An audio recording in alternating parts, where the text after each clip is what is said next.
Welcome to my Purpose Talk show. My name is Folashade Apeleje. So what we all know what month it is February, the month of love. Some guys are already preparing surprise proposals for their ladies, and some ladies are already preparing their surprise faces when the proposal pops up, right? Okay, let's calm down and look at relationship from God's word. So on today's episode, we are going to be talking on relationship, and we are going to be using a passage in the Bible to talk about relationship. So our anchor passage is Genesis chapter 24. And in that passage, Abraham was old, and he called his elder servant, like the oldest servant in his household, and he instructed him to go to his country and get a wife for his son Isaac. So the mission was to go to Abraham's country, go to his kindred place, his family house, to get a wife for his son Isaac. Abraham didn't want to choose a wife for his son from the Canaanite women. He wanted someone from his family place. So the first thing I want to talk about relationship is when you want to choose that husband, that wife, go to your family. And when I'm talking about your family, I don't mean like your father's house. I'm talking about the family of God. Christ has joined every language, every tribe, every people together in God as one family. So choose from the family of God. The book of 2 Corinthians chapter 6 verse 14, the Bible admonishes us that we should not be unequally yoked with unbelievers. What fellowship has light with darkness? So as a child of God who wants a partner, choose from the family of God, right? So the second point is when the servant of Abraham got to his country, he prayed to God. He said, God, indeed my master has sent me to get a wife for his son. Please grant me speed in looking for this wife, and grant me kindness. And so he prayed to God and said, the lady that comes and I ask her, give me a drink and give my camels, and she offers to give my camels drink, that lady would be Isaac's wife. So when he was done praying, immediately was done praying, Rebecca came forth to fetch water from the well. And he asked her that, can you fetch me water to drink? And she said, all right, no problem. She gave him water to drink, and she asked the man that, do you care for your camels to drink water too?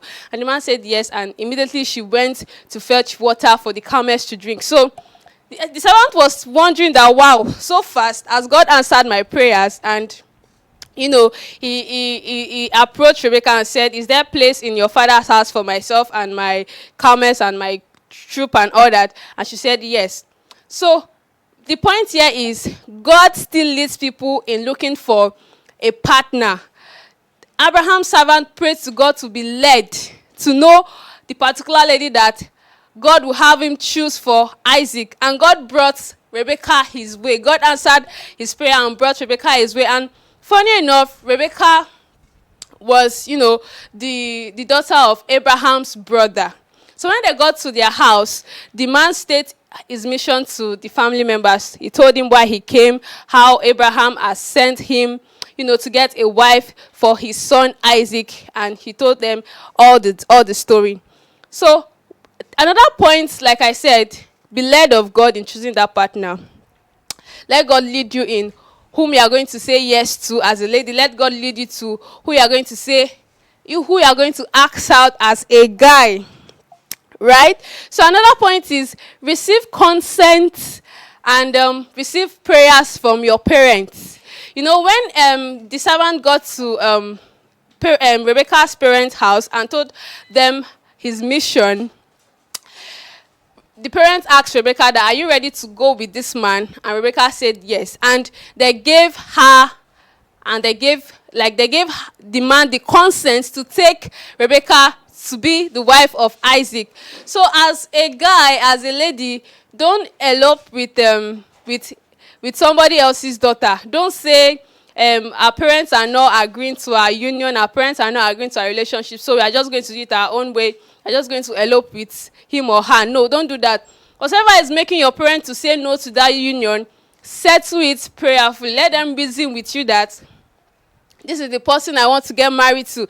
Make sure you receive the consent of your parents in, getting married to that person. And much more, make sure you receive their blessings. When they were releasing Rebecca to go with this man, they blessed her. I'm going to read that blessing from Genesis chapter 24, verse 60. Says, "And they blessed Rebekah and said unto her, Thou art our sister, be thou the mother of thousands and millions, and let thy seed possess the gate of those which hate them." Can you see that? For me, that's like a prophetic blessings, because we know that Rebecca is going to, be the mother of so many nations. We know that God was bringing out a covenant people from Abraham. So the fact that they gave her this blessing that may your seed possess the gate of those who hate them, it just tells us the fact that receive blessings from, your parents, your guardian, whoever has authority over you for that union that you are settling down for. Right? So the next question, the next point, the next point here is, as a lady that has known who you are going to be settling down with in that relationship, learn how to submit. The Bible tells us that can two work together except they be agreed. And submit here doesn't mean you do things outside the fear of God. Submit here means, allowing your partner, to influence you in righteousness, and, submitting to that partner in righteousness. Now, submission doesn't mean you do things outside the will of God. If a guy is telling you that in our family, the ladies have to get pregnant before, we will marry them and all that. As a lady who is maintaining purity, you won't give in to that kind of a guy, because you know that the foundation of God, standeth sure. Whosoever is naming the name of the Lord should depart from iniquity. So, submission doesn't mean you yield to sin in order to please your partner. Submission just means that, you agree with that person in the fear of God, in making decisions during courtship, making plans for marriage and all that. So let's not forget our points. The first thing, choose from your family, choose from the fold of Christ. The second point, be led of God in choosing a life partner. The third point, receive consent and receive blessings from your parents. And the fourth point, submit in that relationship as a lady. Be practicing how you are going to submit in the marriage. So you start the submission from the relationship. So we have come to the relationship talk on today's episode on the show. And I want to make an announcement that in this month of February, we are going to be starting a purposeful couples series, whereby we are going to invite purposeful couples on the show to share us insights from their purposeful journey. So do well to expect this series. We are going to be inviting 3 purposeful couples on the show. 3. So expect it, anticipate, and when it comes out, I believe that you are going to be blessed so richly by these couples that are coming on the show. So thanks for watching. I hope you were blessed by this episode. Please do well to follow us on our social media platform at My Purpose Talk Show and subscribe to our YouTube channel. Thanks for watching. Bye.